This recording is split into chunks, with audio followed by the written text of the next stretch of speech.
Good morning, wherever you are, whatever time of day it is, and whatever you happen to be doing or even not doing. As it may be, my name is Damien, the Tall Friendly Atheist Dad, host of the Tall Friendly Atheist Dad podcast, and welcome to part 7 of An Atheist Reads Bible Defense of Slavery by Reverend Josiah Priest. So far from lies and hypocrisy, returns to energy, and silence becomes brave.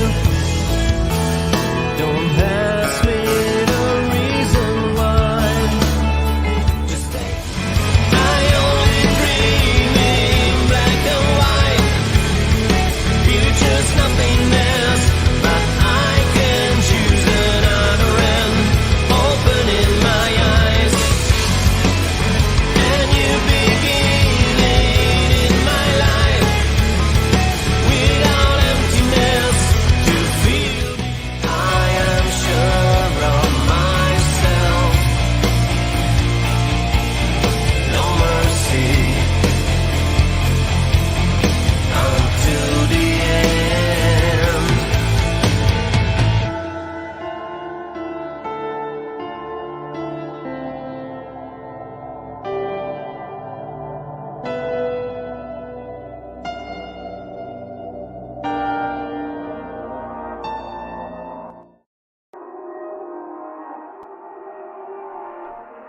Hello there. Yes, good morning. Where I'm right now, it is morning. So yes, I'm gonna stand by that. But yes, this is part 7 of An Atheist Reads. What is it? Bible Defense of Slavery by Reverend Josiah Priest. If you've never heard of the book, no surprise there. Actually, I need this just so I can introduce the book. So yeah, so there are 6 other parts. It's a bit of I suppose a little bit of a controversial book in that it kind of explains the biblical foundation for the practice of slavery from a pro-slavery apologist, a guy who was a priest nonetheless. So yeah, anyway, so yeah, have a listen to the other 6 parts. There is a playlist. I may not have updated the playlist recently, but yeah, have a listen through. It is an interesting book, written in slightly arcane language, because it is from the 1850s, you see. So yes, let me just quickly message.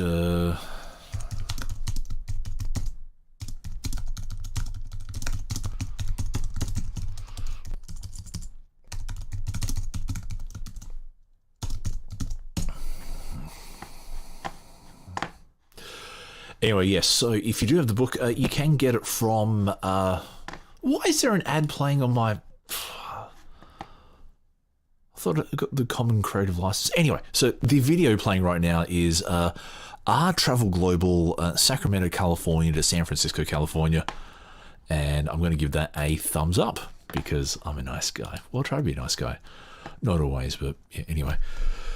So, you can get the book from Google Books. It is free because it is scanned in rather than a like a first-run production. It does have that sepia. The pages do have a sepia tone, and they're not it's not very pleasant looking. But the words are there. You can read them, and yeah. So currently on page 67. And we're in the chapter titled Origin, Character and Fortunes of the Negro Race. Told you this is it's getting bad. Let me just quickly, before I hit the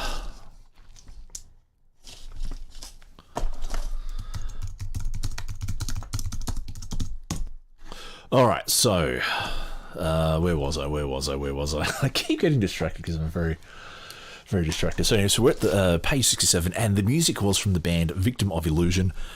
Head on over to victimofillusion.bandcamp.com and purchase their album Invisible Light for a very reasonable price. Love those guys. Anyway, so with a clap of the hands, we'll get into reading from the top of page 67. 3, 2, 1.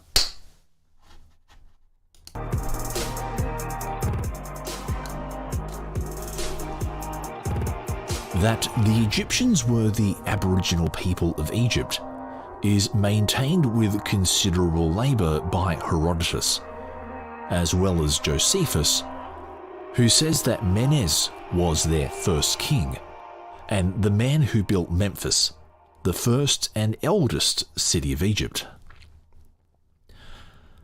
He says that when this Menes, with his company, came to the Vale of the Nile in Africa, that the whole country was one entire bog, except a place where Thebes was afterward built, which was higher ground.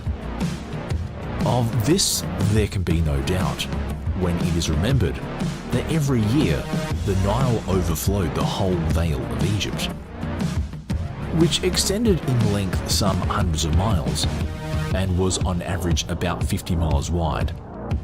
Now, as this immense alluvial was thickly overgrown with trees, grass and herbage, which had been accumulating from the subsiding of the flood, unchecked or removed, there is no reason why it should not have been, as Herodotus says it was, a continued bog, the waters of which had never been drained off by ditches and canals, as it afterward was by the first settlers and their posterity. Alright. Going to pause there, and I'm going to put some Victim of Illusion on, because I'm going to respond to that just quickly.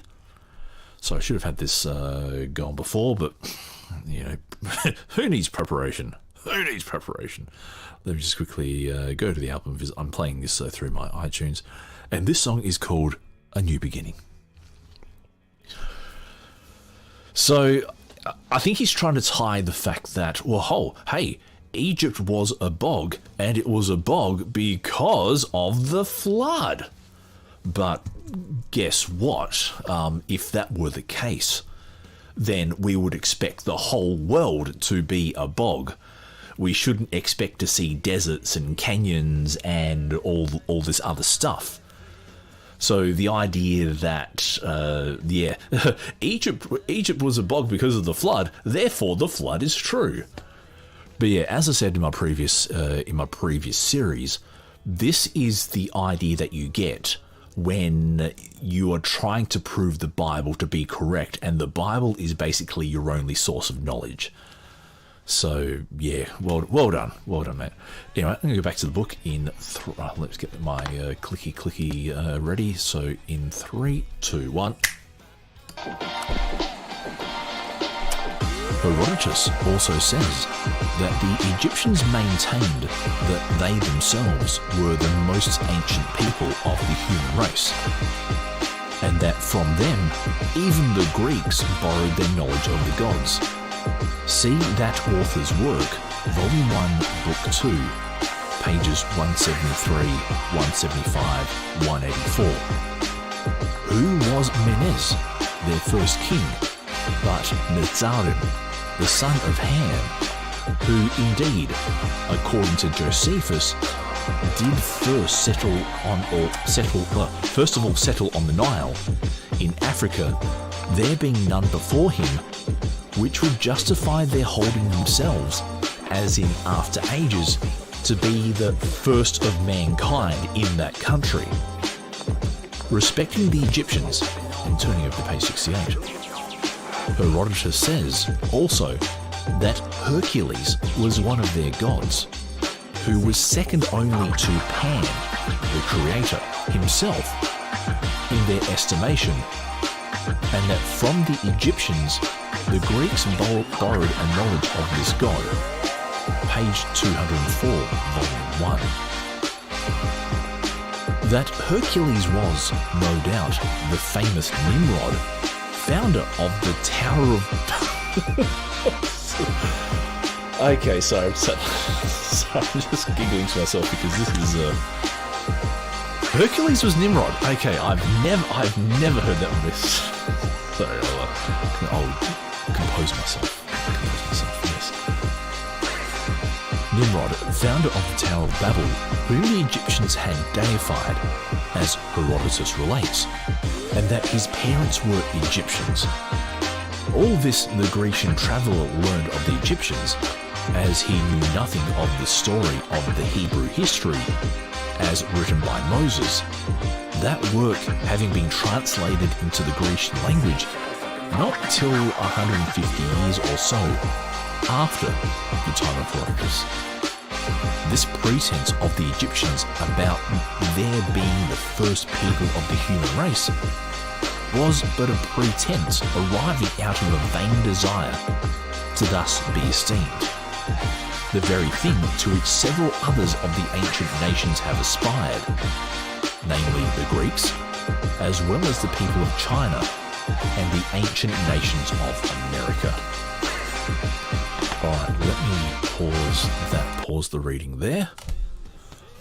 Alright, so sorry, I had to giggle because I've never heard anyone actually say that Hercules was Nimrod. Ads. I thought I got a common creative license for this video. Why am I getting ads? Anyway, yes, I hope you're enjoying the drive from Sacramento to San Francisco. Someone I know may or may not be watching this and enjoying it. Reliving memories, because that's hello to that special person. Yes, but this is the thing that every culture will claim superiority and primacy, and hey, we're the first. Hey, we're either God's chosen people or we're the chosen people of the gods. And I'm sure the Romans would have, I'm pretty sure the Romans said something like that. The Chinese said something like that. It is interesting, and I think what this author is kind of conveniently overlooking is that all these cultures kind of influence each other. The Greeks and the Egyptians had a lot to do with each other. The Egyptians and the Romans had a lot to do with each other. There was all this intermingling, even though it was ancient times, there was a lot of intermingling going on. So, but to say that Hercules was Nimrod, oh boy, what's he got on the previous page? And then to say that Menes was actually Metzarim, the son of Ham. And if you did hear in previous series, Ham was cursed specifically by God to be black, because apparently Ham means black. And this is, God decided to make Ham black and curse him to be a slave for all time for his own purposes. Because of course, God hates slavery, God hates racism, and God hates slavery. So he will curse someone to be black so they can be slaves. It all just works out, doesn't it? It all just works out. So now where was I? But I would love if I go back to the 1850s and ask this guy, hey, how did the Native Americans get to America? I'd love to get his answer for that. How did the Chinese get to China, and why are they so genetically distinct? Oh, the Tower of Babel just... Okay, whatever, mate. Whatever. Anyway, back to the book in 3, 2, 1. As to Nimrod, the hero of Babel, being the great type of all the Herculeses of the ancient nations, there can be no doubt. For the legends of every country who have claimed him to be a god represent him as always being armed with a club of enormous size, with which he slew the monsters of the earth, dreadful serpents, wild beasts. In this very character, the Bible represents him.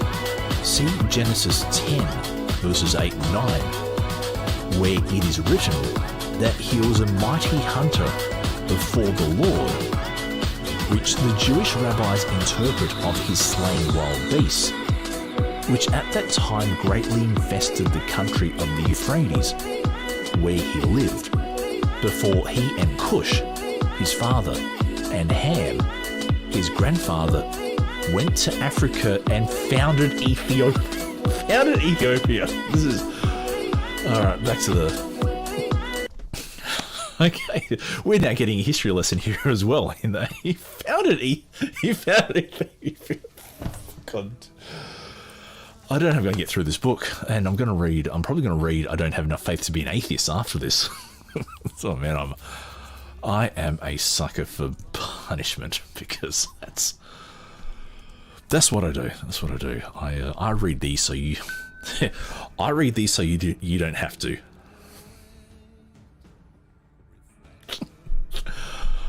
Oh boy, no, that's okay. You can the person who sent me that message just then. No, that's fine. I'm glad to.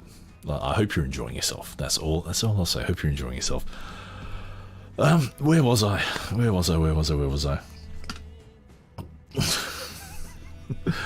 All right, now this particular verse, Genesis. I'm going to bring up on my screen. Genesis 10. Let's see what the Bible Gateway, the old Bible Gateway says, because okay, chapter 10, verses 8 and 9. And Cush begat Nimrod. He began to be a mighty one of the earth. He was a mighty hunter before the Lord. Wherefore it is said, even as Nimrod, the mighty hunter before the Lord. Now, you may or may not, I don't know if by the time I release this, I'll have this particular episode out, but I read through Kent Hovind's doctoral dissertation. Crazy me, I know. And in his dissertation, he actually reads the word before the Lord as against the Lord. So he was a mighty hunter against the Lord, as in he was God's enemy. So yeah, it is just interesting how one Christian, so the Bible translators can go, he was mighty hunter before the Lord. One Christian can go, hey, he hunted wild animals and slayed wild beasts, which were not there. And then another Christian goes, no, he was God's enemy. So, this may be one reason why I have trouble when I get into debates with Christians, theists about their about biblical translations. Yeah, it's always like I cannot help but think that theology is essentially opinion. So yeah, sorry, I was trying to clear my throat. So yes, so Hercules founded the Tower of Babel. Oh gosh.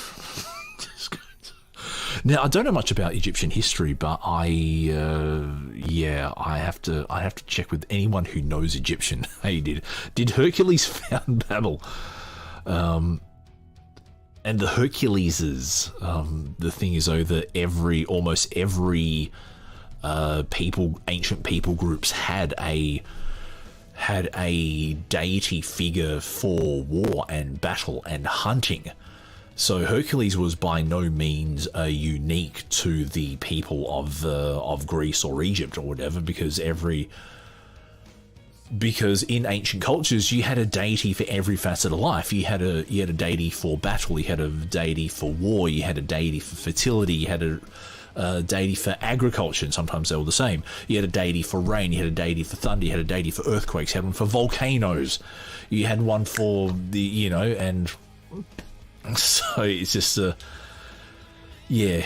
But again, this is why I say this book is what you would write if you were trying to prove the Bible.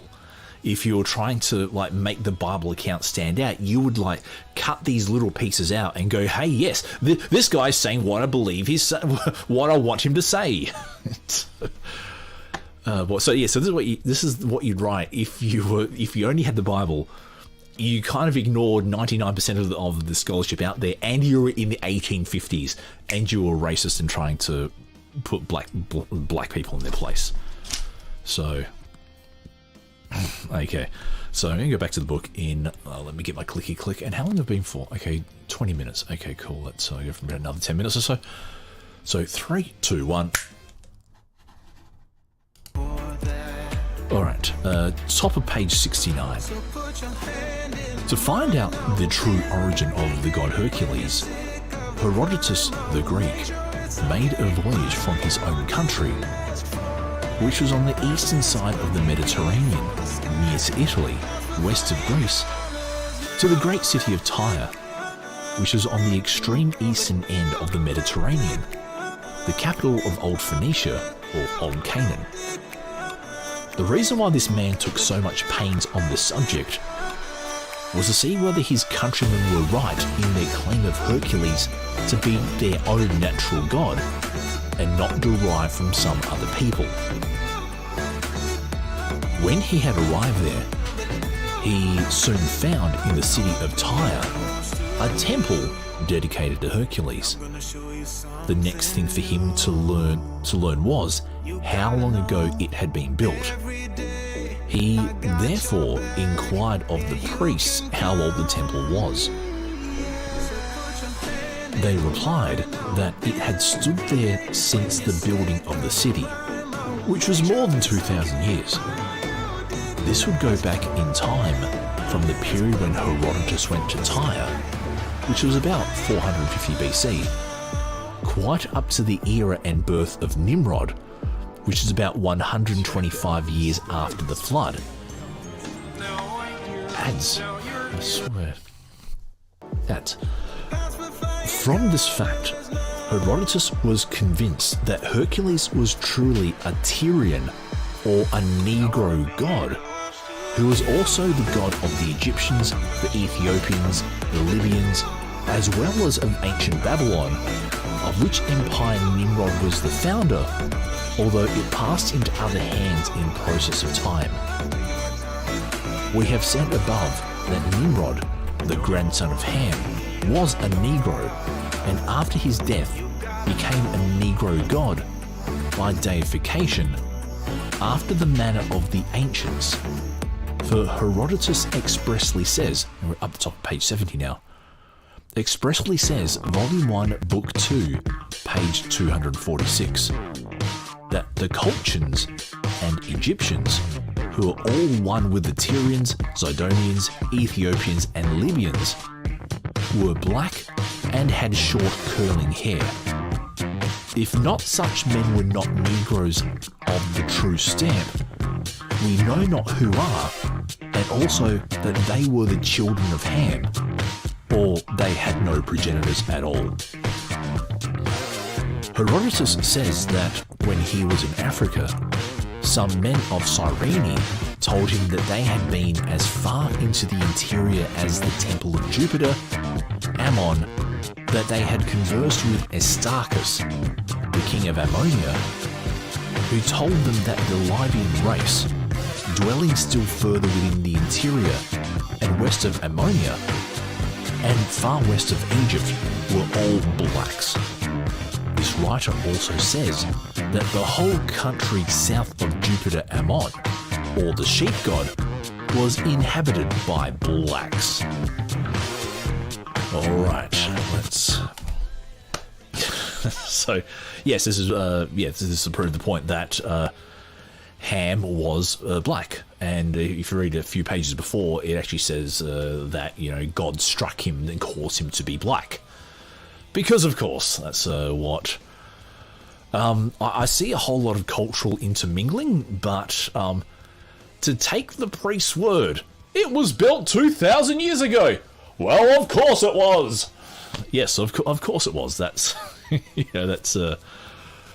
that's a walking up to a church and going, I wonder how this church got here. And the priest goes, Jesus built this church. This is Jesus' church. Well, of course. You take the priest's word for it. Because that's what you do when you have primitive research methods. So, I have little doubt that Herodotus went to the temple and someone said to him, hey, this temple was built 2,000 years ago. Whether it was or not is a thing. But Africa was filled with black people. Oh no, what a surprise. That's this is hilarious. This is yeah, let me how long more should I go for? I'll go for another about 5 minutes or so, and I hope whoever is listening is enjoying themselves and hope they are relaxing and yes, enjoying their time. Anyway, I will let me click a couple of things. 3, 2, 1. The reader will not forget that all this country of Libya was settled by Put, P-H-U-T, the son of Ham, and was the remains of the Libyan Empire, making it indubitably certain that the ancestors of the race, ascending up to the first black man through every tribe and nation, were of the same kind of people. In support of the foregoing, or rather in support of the doctrine of the three original complexions of the son of Noah, we give the following, which is a tradition of the ancient marabouts, or Negro priests of Africa. This tradition says, after the death of the great king, who came through the waters when the sea overflowed the world, that his three sons, one of whom was white, the other red, and the third black, agreed among themselves to divide the property which was left them by their father in an equal and equitable manner. When they had assorted the goods, the cattle, the gold, silver, and precious stones, they sat down to smoke a friendly pipe, saying that the next morning each one should take his own and depart where he pleased. But the white brother slept only a short time, when he arose, seized upon all that was most valuable and disappeared. A little while after, the red brother awoke, having the same design, but finding that the white brother had gone, and with him all that was most valuable, he seized upon the residue and fled also, leaving behind only a few ragged garments, some pipes, tobacco, millet seed, and rice. In the morning, when the sun was pretty well up, the black brother, having had his sleep to the full, arose also, and finding all was gone, he became sad and sullen, while he sat down to smoke one of the pipes. And that is, the source there is Anquetil's History, Volume 6, page 117. This curious fact, it seems, has somehow spread very far into the world and been handed in a very extraordinary manner down through many ages. For the very Indians of America have a tradition of the same thing, namely that the Great Spirit created three kinds of men with three distinct complexions who were the fathers of all the human race. This tradition was brought to light by the following circumstance.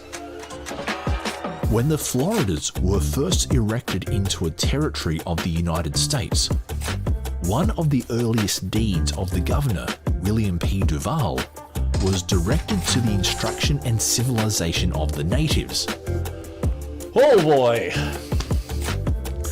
For this purpose, he called a meeting of the chiefs, in which he informed them of the wish of their great father at Washington, that they should have schools and teachers among them, and that their children should be instructed like the children of white men. Oh boy, this is... The chiefs listened with their customary silence and decorum to a long speech, setting forth the advantages that would accrue to them from this measure, and when he had concluded, they begged the interval of a day to deliberate on it. Actually, I'll finish the rest of this page and then I'll get into my thoughts. On the following day, a solemn convocation was held, at which one of the chiefs addressed the governor in the name of all the rest. "My brother," said he, "we've been thinking over the proposition of our great father at Washington to send teachers and set up schools among us. We are very thankful for the interest he takes in our welfare, but after much deliberation, we have concluded to decline his offer. What will do very well for white men will not do for red men. I know you white men say we all come from the same father and mother, but you are mistaken. We have a tradition handed down from our forefathers, and we believe it, that the Great Spirit, when he undertook to make men, made the black man. It was his first attempt, and pretty well for a beginning, but he soon saw he had bungled, so he determined to try his hand again. He did so, and made the red man.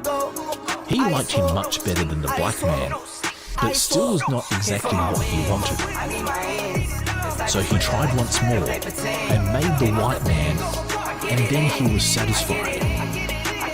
You see, therefore, that you were made last, and this is the reason I call you my youngest brother. Now, when the Great Spirit had made 3 men, he called them together and showed them 3 boxes. The first box was filled with books and maps and papers. The second with bows and arrows and knives. So bows and arrows, knives and tomahawks. The third with spades, axes, hoes and hammers.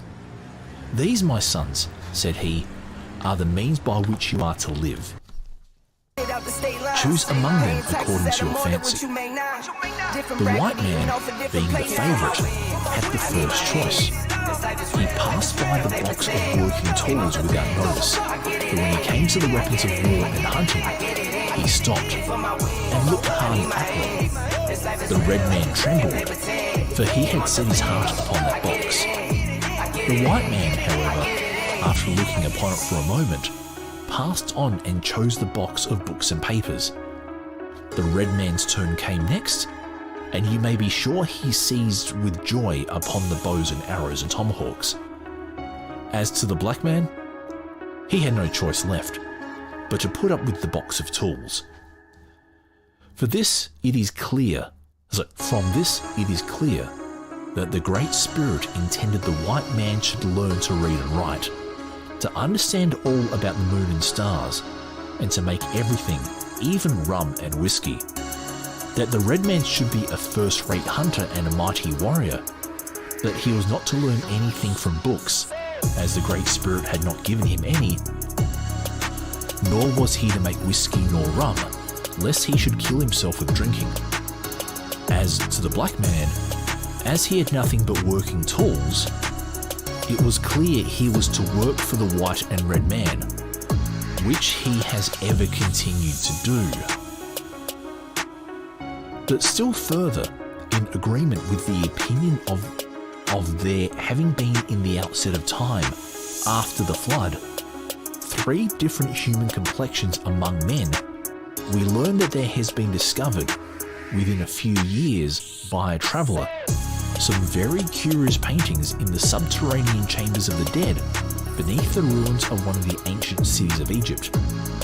These paintings were found executed on the walls of the royal sepulchres and delineated 3 races of men, distinguished by their complexions, their forms, and the signs of their grades in society.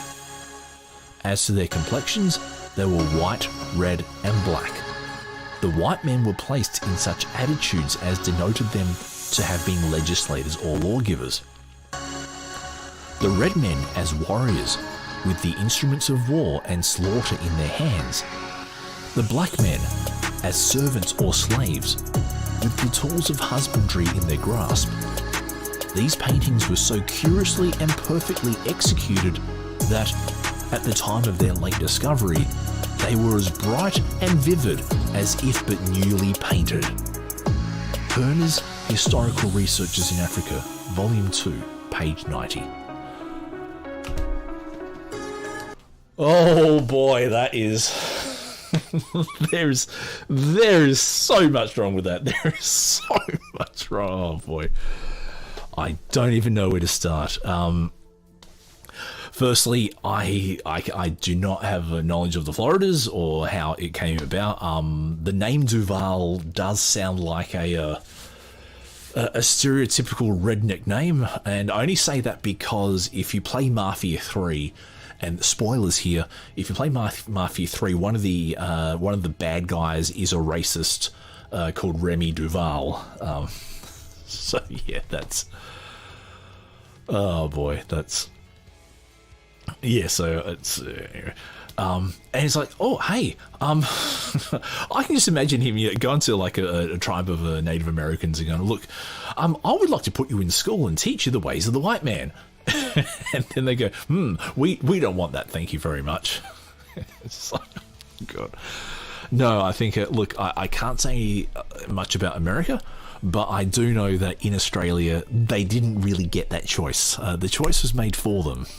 And to much consternation, as I may say, as history has borne out. But yeah, so it seems even the So this is Reverend Josiah Priest recounting of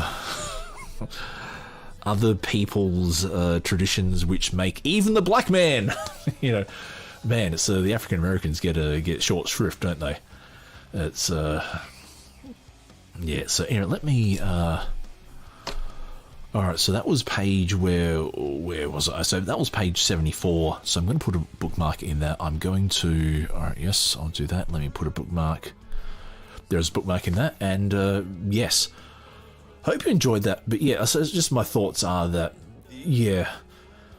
cultural propagation, cultural radiation. It's because then how they explain the existence of of Asians and of Indians and of Australian Aborigines and of the South Americans and and all that. It's but again, this is what happens when you have a very limited view of the world, and you believe a book that has a very limited view of the world, and you're trying to prove that book, and so Bible defense of slavery. So, and remember, this is all in a chapter called Origin, Character, and Fortunes of the Negro Race. Anyway, I'm going to leave it there. My name's Damien, the Tall Friendly Atheist Dad, host of the Tall Friendly Atheist Dad podcast. Wherever you are, whatever time of day you happen to be listening to this, I hope you're well. Stay safe. Goodbye. I am sure